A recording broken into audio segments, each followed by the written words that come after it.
And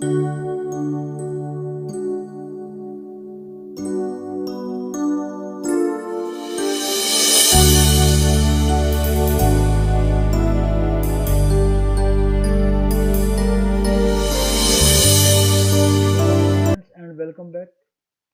link list बनाना हम लोग लास्ट क्लास में सीख चुके थे। हमने लिंक लिस्ट भी बनाया था और हमने उसको ट्रैवर्स करना भी सीखा था। आज हम लोग इंसर्शन सीखेंगे और इंसर्शन में तीन टाइप की इंसर्शन होती हैं। स्टार्टिंग में इंसर्ट करना, बीच में कहीं इंसर्ट करना और लास्ट में इंसर्ट करना। तो मैं एकदम सारे के सारे एक वीडियो में ही नहीं करूँगा, एक एक करके करूँगा ताकि आप वीडियो छोटी बने और आप लोगों के कंसेप्ट क्लियर हो। तो यहाँ पे हम लोग जो स्टार्ट करेंगे वो करेंगे insertion at the beginning.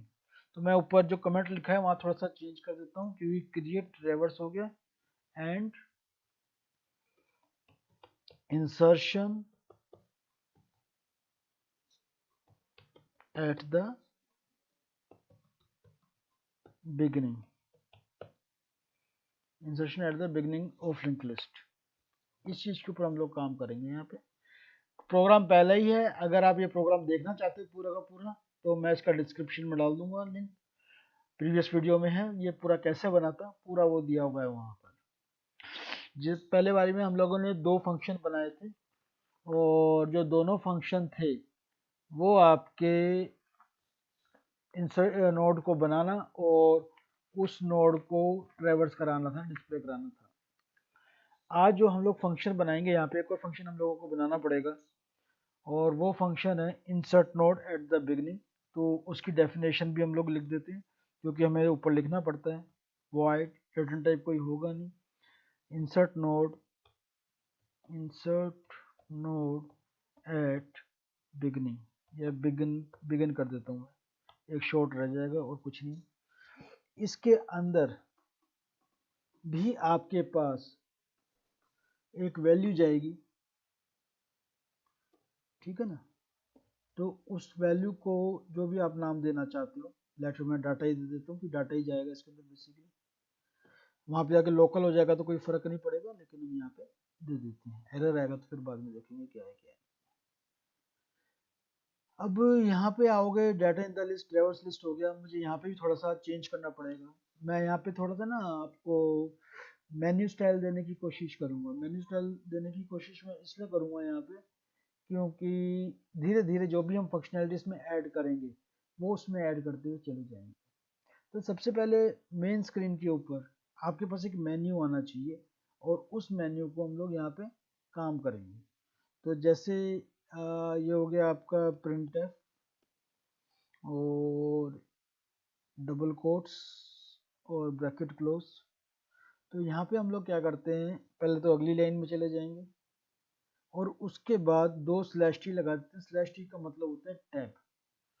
Tab के बाद हम लोग कैप्स में लिख देंगे मेन्यू, वहाँ पे मेन्यू लिखा हुआ आ जाएगा।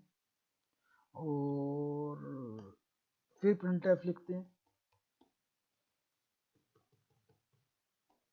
Print F. अगली लाइन में क्या आना चाहिए, अगली लाइन में ऑब्वियसली आप एक लाइन आगे आ जाएं और एक टैब के साथ आप वहाँ पे लिखिए first insert node in beginning, ये लिखा हुआ आ जाए। और फिलहाल जो है आपका मैं बाकी जो ऑप्शंस है वो भी नहीं लिखूंगा। जैसे जैसे हम लोग करेंगे वैसी वैसी मैं वो नोट्स ऐड करता हुआ चला जाऊंगा, ठीक है। जो भी ऑप्शंस होंगे वो ऐड करता हुआ चला जाऊंगा। फिलहाल हम बिगिनिंग पे चाह रहे हैं तो यहाँ बिगिनिंग आ गया। हाँ, एक जो मैं हर एक के अंदर चाहूँगा, वैसे नहीं भी दोगे तब भी चलेगा, लेकिन जो ट्रू प्रोग्रामिंग होती है उसके हिसाब से हमें लिखना चाहिए।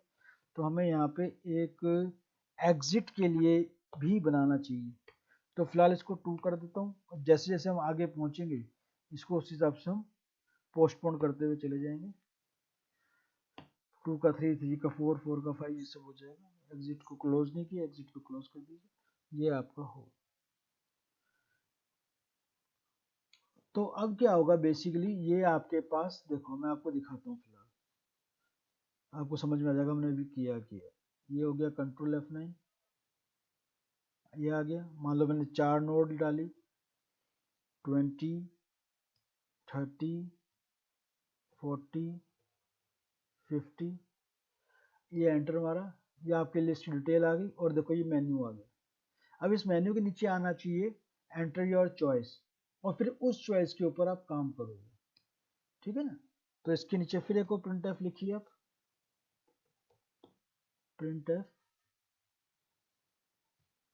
/n/t, और यहाँ पे आप लिखिए एंटर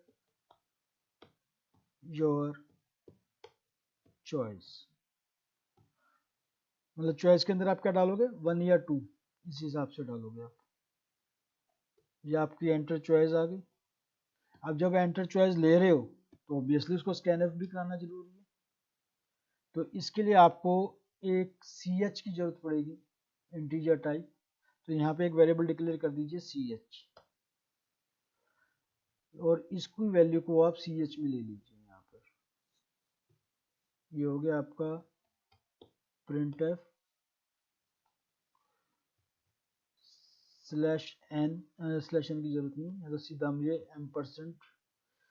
%d क्योंकि इंटीजर टाइप है, और %ch जैसे आप लिखते हैं नॉर्मली, वो आप लोगों ने यहाँ पे लिख दिया और ये आपका हो,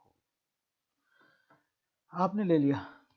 अब मेरे को दो तरीके हैं चॉइस के हिसाब से चलने के लिए। एक तो तरीका कि इफ एल्स करके मैं उसके ऊपर काम करूं, और दूसरा है कि मैं स्विच केस से काम करूं।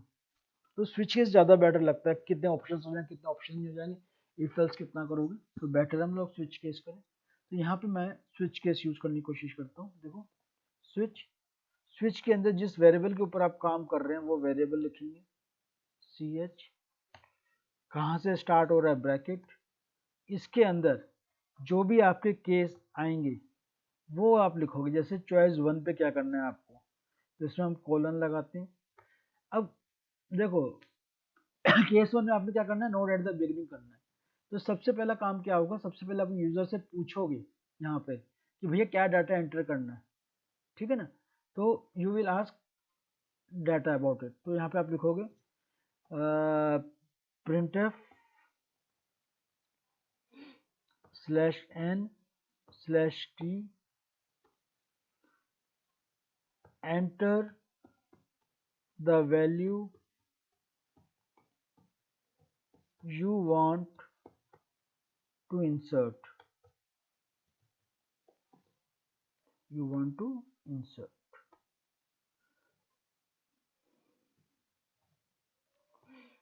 ये आपका आ जाएगा मैसेज में, enter the value you want to insert. Obviously इस वैल्यू को आपको स्कैन करना पड़ेगा तभी आप इंसर्ट कर पाओगे। तो उसको करोगे स्कैन एफ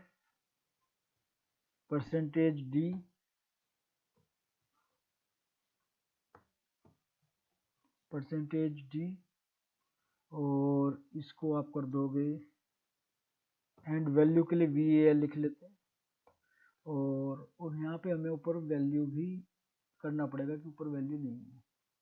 फिलहाल तो हम इंटीजर टाइप भी कर रहे हैं, तो इसको हम ये एक काम कर सकता हूँ मैं, क्योंकि हमने ग्लोबल बनाया डाटा, तो डाटा के नाम से भी कर सकता हूँ। या एक काम करते हैं, वही काम करते हैं, ग्लोबल कर देते हैं इसको, ठीक है ना।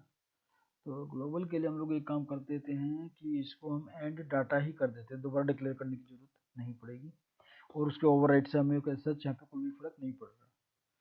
तो यहाँ वैल्यू की जगह भी हम लोग लिख देते हैं डाटा, तो ताकि मिलता जुलता सा लगे।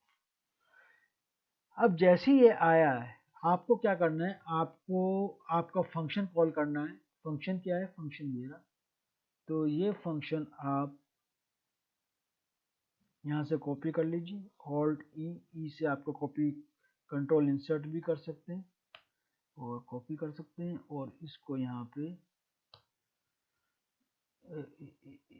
शिफ्ट इंसर्ट कर सकते हो, शिफ्ट इंसर्ट, ये आ गया।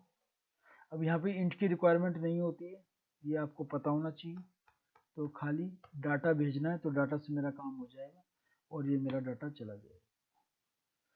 इसके बाद अभी तो केस 1 है, तो केस 1 को मैं रखता हूँ फिर यहाँ पे डिफ़ॉल्ट लगा देता हूँ। डिफ़ॉल्ट का मतलब ये है कि जो वैल्यूज़ मैं यहाँ दे रहा हूँ उसके अलावा आ जाए तो क्या करना है, तो इसके अलावा आप यहाँ पे लिख दीजिए। अच्छा, एक चीज़ और ध्यान रखना कि हर एक इस चीज़ के बाद ये जो सारे के सारे होंगे तो यहाँ पे ब्रेक जरूर लगाना। ये आप लोगों ने जब पढ़ा होगा तब ध्यान रखो। ब्रेक के अंदर एग्जिट सीधे लगा देते, कुछ करने की जरूरत ही नहीं है इसमें। क्या करोगे आप, ये लो 0 एग्जिट और ये एग्जिट, सीधा एग्जिट बाहर हो जाएगा, छोड़ करने की जरूरत नहीं। अब जो ये फंक्शन है, अब ये फंक्शन मुझे बनाना है और ये फंक्शन हम लास्ट में बना देते हैं, यहाँ पे बना देते हैं। अच्छा, ऊपर मैंने ब्रैकेट ब्रैकेट क्लोज कर दिए थे, क्या देखेंगे बाद में एरर आ जाए। हाँ ब्रैकेट नहीं, ये नहीं, हाँ गड़बड़ कर रखी है ना। देखो स्विच का ब्रैकेट ओपन किया हम लोगों ने और मैंने साथ के साथ नहीं लगाया तो मैं भूल गया था। यहाँ पे मैंने आप लास्ट वीडियो में समझाया भी था ये आप। तो यहाँ पे सबसे पहले ये ब्रैकेट क्लोज कीजिए ताकि एरर ना आए। इसलिए कहता हूँ कि हमेशा जो ब्रैकेट है वो एक साथ लगानी चाहिए। एक कमेंट दे देते हैं, insert new node at the beginning of a singly linked list। हो गया।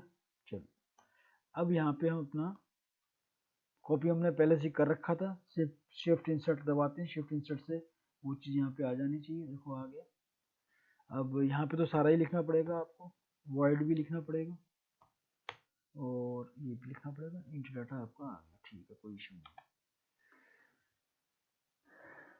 तो ये आपका आ गया यहाँ पे, आ गया। अब यहाँ पे इसकी कोडिंग करेंगे। कोडिंग के लिए वही बॉडी बनाएंगे पहले और बॉडी के अंदर हम लोग स्टार्ट करते हैं। बस यहाँ पे इंट लिख भी लोगे तो भी कोई इशू नहीं है, इंट लिख ही लो, कोई फर्क नहीं पड़ता। हाँ यहाँ पे आ जाओ। अब हमें पहले जो हमने ऊपर न्यू डाटा टाइप बनाया था स्ट्रक्ट नोड, वो लिखते हैं। उसके टाइप की जो वेरिएबल्स की हमें यहाँ रिक्वायरमेंट होगी वो लिखते हैं। यहाँ एक की ही रिक्वायरमेंट है हमें फिलहाल, न्यू नोड, तो वो हम लोगों ने यहाँ पे लिख लिया।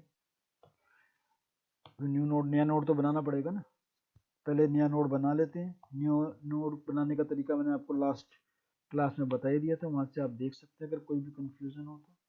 पहले हम लोग यहाँ पे स्ट्रक्ट नोड स्टार लिखते हैं, जो कि टाइप कास्टिंग होती है। टाइप कास्टिंग क्या होती है मैंने आपको समझाया था।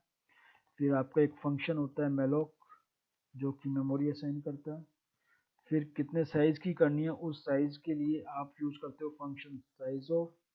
और साइज ऑफ किसका है, नोड का साइज है कि उसी साइज का बनाना है आपको, तो उस नोड का रेफरेंस आप यहाँ पे लिख देंगे। और ये आपका इसके साथ एक नई नोड बन गई। अब नई नोड बनी है या नहीं बनी वो कंफर्म करना पड़ेगा, तो उसको कंफर्म करने के लिए हम चेक करेंगे कि जो नई नोड है वो नल तो नहीं है। अगर नल है तो मेरा काम खत्म ही हो जाता है, क्योंकि मेरे को वो बना नहीं पाया हूँ मैं यहाँ पे मेमोरी की वजह से। लेकिन अगर बना लिया हूँ तो मैं आगे काम करूँगा। तो यहाँ पे क्या लिखोगे, printf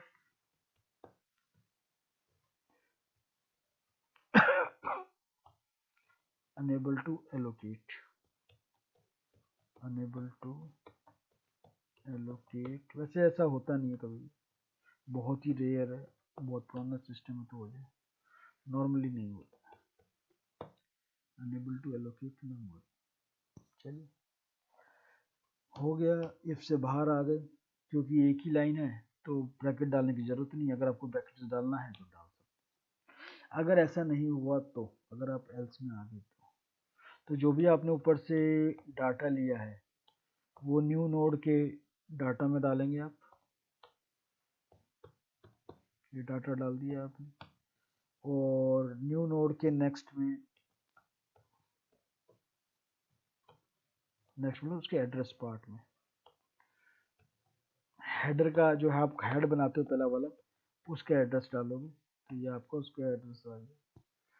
और अब जो हेड है वो आपका न्यू नोड हो जाएगा, जो आपने नई नोड की पहले ही है तो वही आपका हेडर होगा। तो यहाँ पे हमने हेडर डाल दिया और यहाँ पर आके हम लिखेंगे print as data inserted successfully, data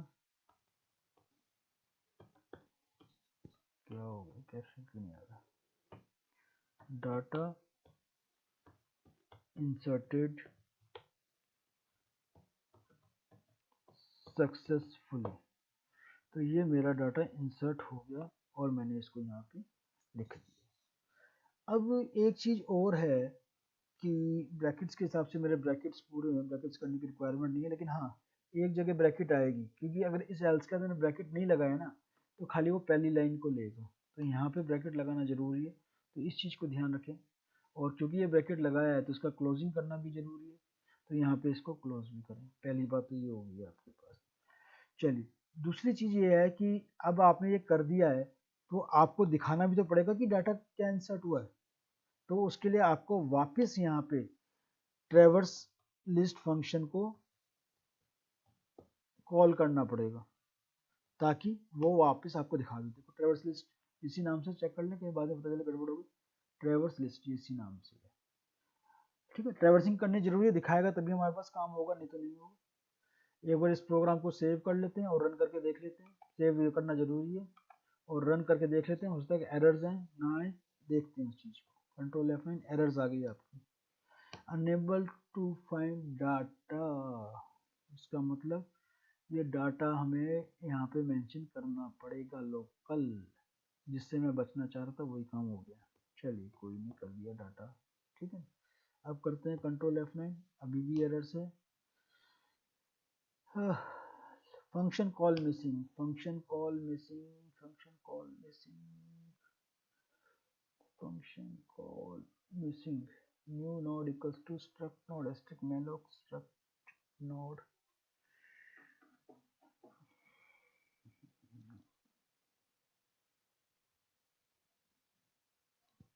हाँ देखो यहाँ पे एक ब्रैकेट भूल गया हूँ मैं, देखो ध्यान से देखो ना, एरर मिल जाएगी। देखो एक ब्रैकेट तो ये रहा आपका यहाँ से, और दूसरा ये स्टार्ट हो रहा था, तो वो ब्रैकेट भूल गया, तो उसकी वजह से आपका फंक्शन कॉल मिसिंग आया था। तो इस टाइप के एरर्स को ध्यान रखा कीजिए आप।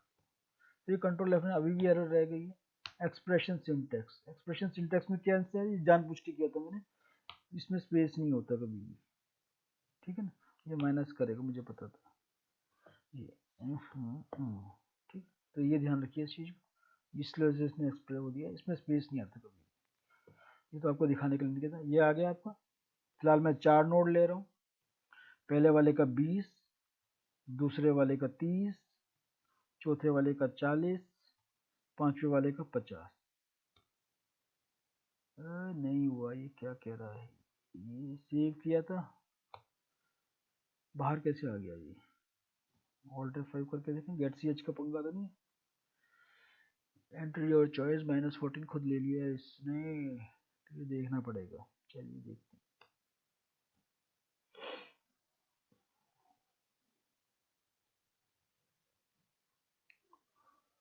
यहाँ पे हम लोगों की एरर आ चुकी है। अब एरर देखते हैं कहाँ पे, क्यों, किस वजह से आई है। Case 1 insert node begin data scanf ने यहाँ पे भी नहीं है, यहाँ पे आ जाओ।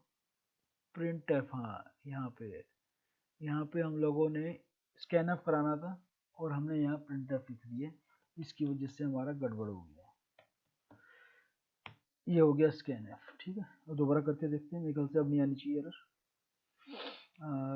कितने नोड्स हैं, 4 नोड्स हैं, 4 नोड्स डाल दिए हम लोगों ने, 20, 30, 40, 50 पूछ लिया। फिलहाल तो आपके पास 1 ही है, कोई और चॉइस है नहीं। 1, enter the data you want to insert. मान लो मैं 10 डालना चाहता हूँ, 10 नहीं है, ऊपर लिस्ट में देख लो आप। अब देखो 10, 20, 30, 40, 50 हो गया, आपका नल आ गया, तो स्टार्टिंग में आपका डाटा इंसर्ट हो गया। तो ये आपका प्रोग्राम है। और देखो कुछ एरर्स आ ही जाती हैं लिखने में, कुछ एरर्स जानबूझ के डाली जाती हैं। जो भी एरर्स इसके अंदर आ रही हैं, मैं उसको कहीं पे भी कट नहीं कर रहा हूँ, मैं आपको लाइव दिखा रहा हूँ उस एरर्स को, ताकि अगर आपकी उस टाइप की एरर्स आती हैं, उस टाइप के मैसेज आते हैं, तो आप समझ सकें कि भैया ये एरर किस लिए आई थी, ताकि वो आगे से एरर रिपीट ना हो। तो उस वजह से आप लोग की नॉलेज और ज़्यादा बढ़ेगी मेरे ख्याल से। और इसके साथ हमारा जो है आज ये program with addition in beginning हो गया है, ठीक है ना। नेक्स्ट वीडियो में मैं कोशिश करूंगा, क्योंकि अब मैक्सिमम काम तो इसके अंदर हो चुका है, सिर्फ फंक्शनैलिटी बनती है। तो प्रोग्राम तो मैं एक एक करके ही करूंगा। तो अगला जो आपका प्रोग्राम आएगा इसके अंदर, वो प्रोग्राम आएगा मिडल में और उसके बाद लास्ट में। इसी तरीके से फिर डिलीशन के हम लोग करेंगे, फिर सर्चिंग के हम लोग करेंगे। आप लोग प्रैक्टिस कीजिए, प्लीज़ लाइक अगर जरूर करिए, कमेंट जरूर डालिए ताकि पता चले कि आपको पसंद आ रही है या नहीं आ रही। अगर आपको लगता है कि कहीं चेंजेस करने हैं या कोई तरीका चेंज करना जो आप नहीं समझ पा रहे हो, तो वो भी आप मुझे बता सकते हो, वो भी आप मुझे बता सकते हो, ठीक है ना। चलिए आज इसको फिनिश करते हैं। Thanks, bye bye, take care.